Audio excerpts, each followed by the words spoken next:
कि भाई अगर आप किसी ब्राउन हाउस होल्ड में कह दो ना कि आपने थेरेपिस्ट के पास जाना है तो वो आपको कहेंगे यार तू पागल है, डॉक्टर के कॉल जाना है, तू पागल हो गया है। खराब था और मैं ऐसे थी, मेरी आंखों से आंसू आई जा रहे थे, अगर कोई मुझे नहीं देख रहा था तो मैं रोई भी जा रही थी साथ साथ, और मैं उधर जाके बैठ गई। जिस डॉक्टर को मैंने बुक किया था वो 3000 रुपीज़ में मैंने बुक किया था, लेकिन ओपीडी में मैंने 250 रुपये दिए अपनी मेंटल हेल्थ थेरेपी करने के लिए, 250 रुपये दिए मैंने। ठीक, अस्सलाम वालेकुम एवरीवन। 2026 में मैं पहली वीडियो लगा रही हूँ अपने यूट्यूब चैनल पे, तो ये तुम लोगों को देखनी फ़र्ज बन गई है ना, ठीक है। दूसरी बात ये कि ये वीडियो है about the traumatising experience I had at a therapist. क्योंकि यार वो एक बंदा थेरेपिस्ट के पास क्यों जाता है अपनी मेंटल हेल्थ ठीक करना चाहता है, लेकिन उन्होंने मेरी मेंटल हेल्थ के साथ और मदर सिस्टर करके मुझे घर भेज दिया। मैं गालियाँ दूँ तो माइंड ना करना, क्योंकि मैं गालियाँ देती हूँ।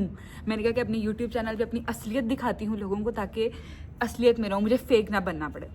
तो खैर, स्टोरी शुरू करने से पहले चैनल को सब्सक्राइब कर लो, ताकि बातें आगे निकलती जाती हैं। मुझे ADHD कह रही हूँ, ADHD है। जिन लोगों को नहीं पता, ADHD उन लोगों को होता है जो एक चीज़ पे एक टाइम पे फोकस नहीं कर सकते। तो मेरे ज़हन में 100 चीज़ें चल रही होती है, तो मैं तुम्हें एक कहानी सुनाते 10 कहानियाँ साथ साथ सुनाऊंगी, तो टेंशन तुम लोगों ने नहीं लेनी, ठीक है।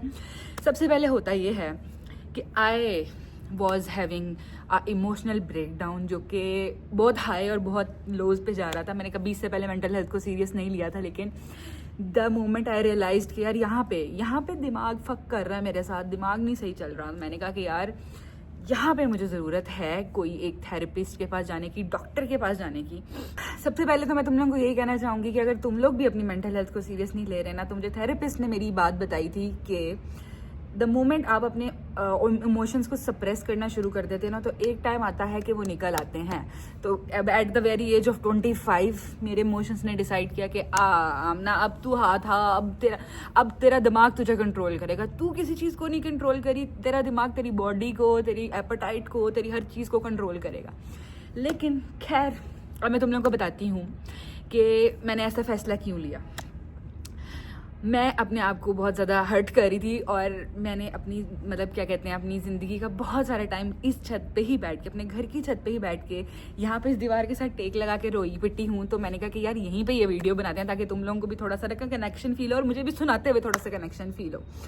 जिस दिन मैंने थेरेपिस्ट के पास जाना था ना, उससे एक दिन पहले ना मैं इतनी ज़्यादा वल्नरेबल थी कि मैंने अपने हाथ को भी काट लिया। मैं इतनी जज्बाती हुई थी, लेकिन दिस इज़ स्टूपिड। मैं तुम लोगों को कभी भी वो नहीं कहूँगी कि भाई अपने आप को हर्ट करो। Mental health is very something important, तो इसके बारे में बात करनी चाहिए। मैं तुम लोगों को फ़नी तरीके से इसलिए बता रही हूँ क्योंकि मेरा थोड़ा सा फ़नी एक्सपीरियंस था, लेकिन now I am fine, so I am talking about it. और क्या कहते हैं, जिन लोगों को अभी तक नहीं पता कि मेंटल हेल्थ क्या होती है, तो वो लोग इररेलेवेंट हैं। और अगर आप लोगों को ऐसे लगता है कि भाई लोग ऐसे ही पैनिक अटैक्स आते हैं, ऐसे ही उनको मजाक होता है, ऐसा कुछ भी नहीं है, ठीक है। जब आपको एक्सपीरियंस होगा ना, तो आप लोगों को सबकी बातें सच लगने लग जाएंगी। खैर, ADHD से वापस आते हैं। बात यह है कि मैंने सोचा कि अगले दिन हम लोग जिस दिन मैंने थेरेपिस्ट के पास जाना था, मैंने उससे एक रात पहले, मुझे नींद नहीं आई क्योंकि मैं उस दफ़ा टाइम पे इतनी वल्नरेबल हुई हुई थी, इतनी ज़्यादा कि मैं अपनी जान भी ले सकती थी। लेकिन मैंने बहुत मुश्किल से कोशिश करके 2-3 घंटे सोई। सुबह उठी मैं 9 बजे।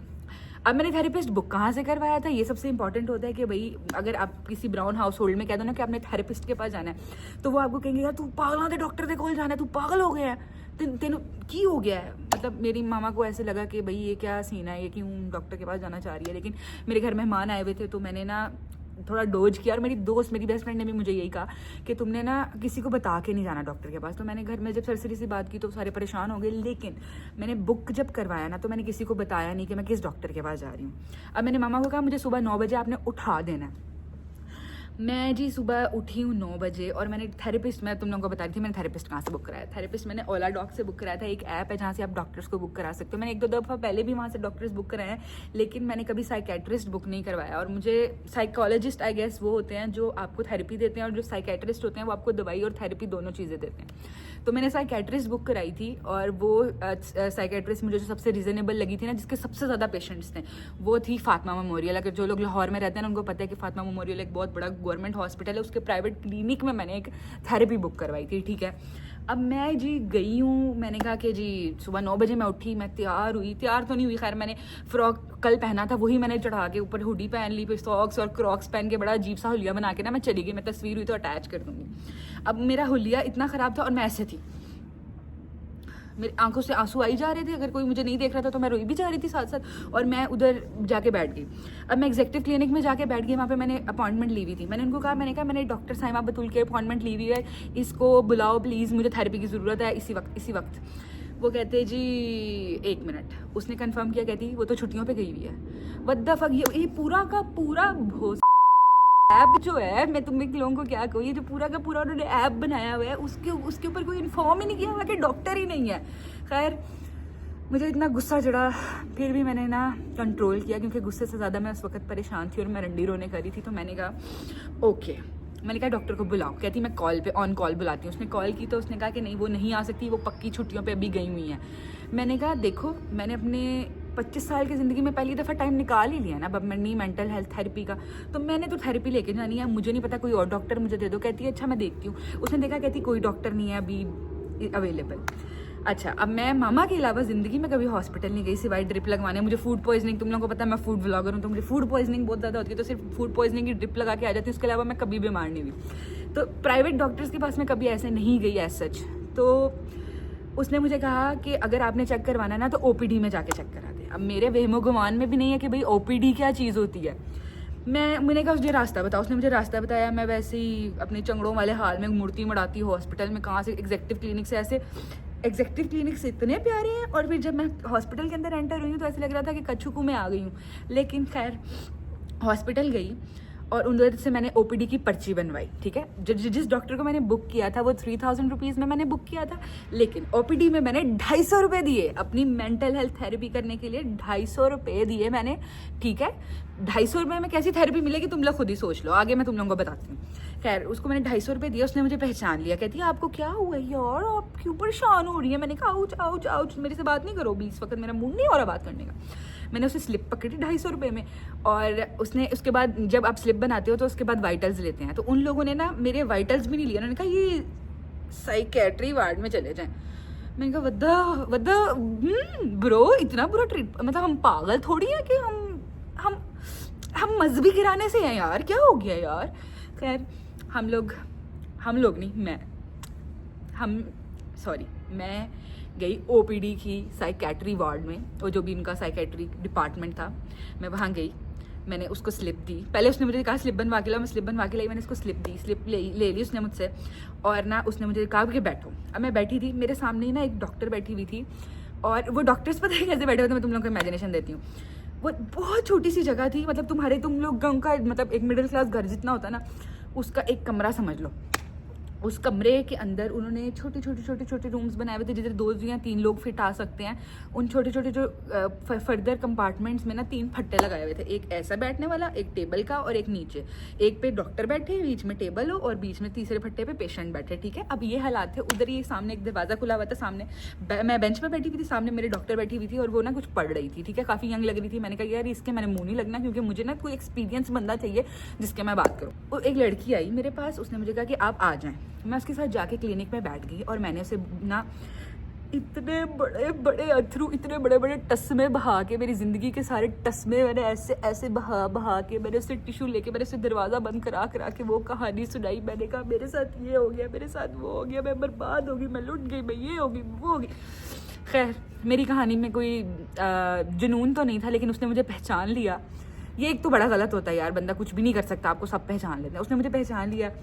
अब मुझे कहती है कि क्या मसला है। मैंने कहा मसला है तो तुम्हारे पास आई हूँ ना। मुझे लगा वो साइकेट्रिस्ट है, बट वो एक नर्स थी। मैंने उसके सामने इतने टस्मे बहाए। मैंने कहा यार ये क्या किया मैंने। अच्छा, जिस नर्स ने आपकी वो लेनी होती है ना हिस्ट्री, वो मैक्सिमम 15-20 मिनट लगाती है, लेकिन उस बंदी ने 45 मिनट बैठ के मेरी बात सुनी है। अब मैं जिस टाइम उधर पहुंची थी ना, वो ओपीडी का बंद होने का टाइम था, और वो उसको बार बार कह रही थी पेशेंट की एंट्री करा ले। पेशेंट के पीछे से एक लड़की आके उसको कही जा रही थी पेशेंट की एंट्री करा ले, पेशेंट की। सॉरी गाइस, मैं बहुत ज़्यादा हाइपर एक्टिव हो जाती हूँ। पेशेंट की एंट्री करा ले। वो मेरे थ्रू देख के मुझे बुरा ना फील हो, वो मेरी बातें सुनी जा रही थी। फिर उसने मुझे फिर बिठाया वहाँ पे। ठीक है, बड़े अच्छे रूम में लेके गई थी वो मुझे, मेरे से बात करने के लिए। उसने मुझे फट्टे पे नहीं बिठाया। ठीक है, मतलब इतनी है तुम लोगों की बहन की कि 250 रुपये में फट्टे पे नहीं मैं बैठी। फिर उसने कहा कि आपको ना सर बुला रहे हैं, तो मैं गई उसके सर के पास। तो अब वो सर जो था ना, मुझे लगा ये साइकियाट्रिस्ट है, अब इससे सारी बात करनी पड़ेगी। फिर मैंने सर ने मुझे कहा कि भाई मैम देखें, मैं ज़्यादा बात नहीं करूँगा, मैं आपसे 3-4 सवाल पूछूंगा, आपने मुझे देने हैं जवाब उसके। ये जो मोमेंट है ना मेरी इस पूरी सेशन का, ये सबसे ज़्यादा ट्रॉमेटाइजिंग था। ये आप लोगों ने गौर से सुनना है, क्योंकि वो बंदा क्या था यार, वो काफ़ी हेल्दी था। मैं तुम लोगों को साथ विजुअल्स भी दे रही हूँ। उसकी कलर्ड आइज़ थी और वो ना एक कंप्यूटर के आगे बैठा हुआ था। वो ना ऐसे ऐसे टाइपिंग भी करी जा रहा था, साथ साथ मतलब एंट्री कर रहा था। मैं पेशेंट हूँ ना, एंट्री कर रहा था और साथ साथ मेरी मुझसे सवाल कर रहा था। अब उसने कहा मैं तुमसे 4 से 5 सवाल पूछूंगा और मैं तुम्हें दवाई दे दूंगा, ठीक है? उसका ये मोटिव था। लेकिन जब उसने मुझे फरोलना शुरू किया, उसको मेरी बातें इतनी इंटरेस्टिंग लगी। मैं बहुत सारी बातें यहाँ पे नहीं कर सकती, जाहिर बात है, प्राइवेट लाइफ है, लेकिन उसको इतनी इंटरेस्टिंग लगी कि उसने मेरी सारी बातें सुननी शुरू कर दी। और वो नर्स और वो जो सामने मेरे बैठा हुआ था साइकेट्रिस्ट, उसने मेरी ना क्या कहते हैं बातें सुनी कि मैं अब उसके सामने भी रोई जा रही हूँ, ठीक है? मैं रोई जा रही हूँ, मैं टस में बहाई जा रही हूँ। मैंने कहा चलो यार, ये वाला बंदा है, ये मेरी सुन के मुझे बता देगा कि मेरी ज़िंदगी आज सही कैसे हो जाएगी, क्योंकि मैं पहली दफ़ा आई हूँ भाई। साइकेट्रिस्ट तो सब ठीक कर देते हैं, लेकिन क्या पता, जिस तरह कोई बड़ा मर्ज जल्दी ठीक नहीं होता, दिमाग का मर्ज भी जल्दी ठीक नहीं होता। खैर, मुझे कहता है कि भाई क्या मसला है? मैंने कहा मुझे रात को नींद नहीं आती, मैं क्या करूं? कहता है कि क्या हुआ? मैंने बताया कि there are some deaths associated with it, जो कि मतलब पिछले 1 साल से हुई है और उसकी वजह से मेरे माइंड में काफ़ी ट्रॉमा बैठ गया। मतलब अगर मैं थोड़ा सा इस बारे में आप लोगों से डिस्कस भी करूं। अच्छा, तो उसने ना काफ़ी बातें पर रोलनी शुरू की। तो कहता है क्या करती हो, क्या करती रहती हो? फिर मैंने कहा मैं कभी डोपामीन के लिए ना ऐसे सिगरेट वगैरह पी लेती हूँ। तो वो ना मेरी तरफ देखने लग गया और उसने कहा यार मैं तुम लोगों को ऐसे ही बता रही हूँ, मतलब कभी कभी वो बच्चों वाले जो होते हैं। तो ना मुझे ऐसे देखा और देख के कहता है देखिए हम पुलिस नहीं है, आप हमें बता दें आप सच सच जो नशे करती हैं। उसको लगा पता नहीं मैं क्या वीड, अल्कोहल या इस तरह की चीज़ें करती हूँ। तो कहता है अच्छा सिगरेट करती हैं? मैंने कहा जी। कहता है कि खाली के भरे हुए, और दोनों मुझे ऐसे देख रहे हैं। यार मैं ना आगे मेरा दिमाग सुन हुआ है, आगे से उनके ऐसे सवाल, मुझे इतना गुस्सा चढ़े। मैंने कहा साले तूने मुझे ला के देनी थी वीड है? अल्लाह करे वो मेरी वीडियो ना देख रहा हो, लेकिन मतलब मैं नहीं चाह रही थी कि वह मेरी ऐसी इमेज जाए उनकी तरफ से। ऊपर से वो ये भी जानते थे कि मैं कौन, ठीक है? खैर, ये सवाल उसका टला। उसके बाद उसने मुझसे इतने घूमड़ सवाल किए कि मेरा 2 मिनट के लिए ना, मैंने कहा यार ये व्हाट द फक, मैंने यहाँ पे 250 रुपये क्यों दिए हैं? मैंने थेरेपी के लिए 250 रुपये क्यों दिए हैं? मैं तो उसके पास ही चली जाती जिस डॉक्टर के पास मैं घूमने आई थी। और उसने मुझे ना मैंने उसको कहा कि मेरे पे ना कोई चीज़ असर नहीं करती, क्योंकि मेरी ना टॉलरेंस बहुत ज़्यादा है, मेरे पे कोई चीज़ असर नहीं करती। मैं जब बचपन में मेरा ऑपरेशन हुआ था टॉन्सिल्स का, तो मेरे ना मैं हाफ ऑपरेशन उठ गई थी, मेरा एनेस्थीसिया भी इतनी देर मुझ पर असर नहीं किया था। कहता मैं नहीं मानता, ऐसे नहीं हो सकता, आपके जो है ना क्या कहते हैं, वो उसने बच्चा समझ के लगा दिया होगा, लेकिन आपको ज़्यादा होगा, लेकिन मैं नहीं मानता, नहीं ऐसे हो सकता। फिर मुझे कहता आपने जो दवाई खाती हो ना रात को सोने की, जो मेलाटोनिन की सप्लीमेंट्स खाती हो, वो जो है ना वो अगर 1 घंटे तक काम नहीं करी तो उसका मतलब वो काम नहीं कर रही। मैंने कहा ठीक है, ये बातें सारी मुझे पता है। आगे उसने कहा कि मैं आपको दवाई लिख के दे रहा हूँ, आपने ये दवाई खानी है, ऐसे खानी है, वैसे खानी है, डोजेज चेंज नहीं करनी। और फिर मुझे कहता कि लड़कियां, तुम्हारी उम्र क्या है? लड़कियां 25 साल की उम्र में लेपियां कर रही होती है और तुम क्या कर रही हो अपनी ज़िंदगी के साथ? मैंने कहा यार ये किस तरह की जगह पे मैं आ गई हूँ थेरेपी लेने, कसम से। तुम मुझे समझा रहे हो कि मैं लेपियां करूँ इस उम्र में, जबकि मेरे दिमाग के तो खैर उसने इतनी सारी बातें की, मुझे इस वक्त याद नहीं आ रही, बीच बीच में याद आएंगी तो आगे मैं तुम लोगों को बता दूंगी। बट खैर उसने मुझे एक पेपर थमाया और उसने कहा कि आपने ये दवाई खानी है। मैं वो दवाई खाई भी है, काफ़ी असर भी हुआ है, आपको नज़र भी आ रहा होगा। I am better, I am energetic, I am not मायूस राइट नाउ। तो खैर मैंने कहा अब दवाई मिल गई है? तो कहता कि जी अब ओपीडी का टाइम खत्म हो गया। मैंने कहा तो अब क्या हो गया? इससे ज़्यादा क्या ही होना था मेरे साथ। मैं मतलब इससे ज़्यादा क्या ही, मतलब मैंने अपना फेट एक्सेप्ट कर लिया कि 250 रुपये में मुझे कुछ समझा नहीं रही है। मतलब ये जो कि लड़कियां 25 साल की उम्र में क्या कुछ कर रही होती हैं, इससे ज़्यादा मुझे क्या थेरेपी मिल जाएगी? एक नर्स ने मुझे कह दिया कि खुश रहा करें क्योंकि आप सबको खुश रखती हैं, इससे ज़्यादा मुझे 250 रुपये में क्या थेरेपी मिल जाएगी? और ये जो तुम लोगों ने दवाई वाला पेपर मेरे हाथ में थमा दिया, इससे ज़्यादा मुझे क्या थेरेपी मिलेगी 250 रुपये में? लेकिन I was wrong. They said कि अभी आपकी थेरेपी होगी, ये अभी हमने हिस्ट्री ली है और आपको दवाई दी है, लेकिन अभी आपकी थेरेपी सेशन होगा। और उसने कहा कि ओपीडी बंद हो गया तो अब आपको प्राइवेट सेशन लेना पड़ेगा। तो मैंने खैर प्राइवेट फीस जमा करवाई और मैंने ना वही डॉक्टर जो मैंने अभी आपको शुरू में बताया कि मेरे सामने बैठ के किताब पढ़ रही थी, जिसको मैं चाह रही थी कि जिससे मेरा पाला ना पड़े क्योंकि वो मुझे अथरू बहाते हुए देख रही थी, उसी डॉक्टर से मेरी थेरेपी, क्योंकि इस टाइम पे वही साइकेट्रिस्ट अवेलेबल थी, साइकोलॉजिस्ट, साइकेट्रिस्ट वो ना एक किताब पढ़ी थी एटॉमिक हैबिट्स, ठीक है, और उसकी वो बुक देख के ना मैंने भी अभी वो बुक पढ़नी शुरू की है। जो उस बुक में लिखा हुआ था ना, उस बंदी ने सारा मुझे वो वाली चीज़ें चेप दी, ठीक है। उसने मुझे समझाया और उसी को देख के मुझे मोटिवेशन आई कि मैं एटॉमिक हैबिट्स पढूं। और भाई this was my whole experience going to a therapist. इसी वजह से मैं सोच रही हूँ कि ना दोबारा जाऊँ, लेकिन उन्होंने मुझे 3 वीक्स के बाद दोबारा बुलाया, उन्होंने मुझे दवाई दी। गाइज मैंने लिटरली इतना बुरा अटैक हो गया था कि मैं खाना नहीं खा रही थी, मैं किसी से बात नहीं कर रही थी, लेकिन ऐसे ज़िंदगी में होता रहता है, इट्स नॉट न्यू। मेरे लिए न्यू था, इसीलिए थोड़ा डिफरेंट था, तो इसीलिए मैं डॉक्टर के पास चली गई। तो आप लोग भी अपना ख्याल रखें और दुआ किया करें मेरे लिए। अगर आपको मेरी वीडियो अच्छी लगी, और मुझे लगता है इसमें फ़नी नहीं लगी होगी, लेकिन ये मेरे लिए बहुत फ़नी और ट्रॉमाटाइजिंग वाक़या था, इसलिए मैंने आप लोगों के साथ शेयर किया। मेरे चैनल को सब्सक्राइब कर लें। अगर आपको मेरी स्टोरीज़ पसंद आती हैं तो मैं ऐसे ही शेयर करती रहूँगी। और क्या कहते हैं, अपना ख्याल रखें।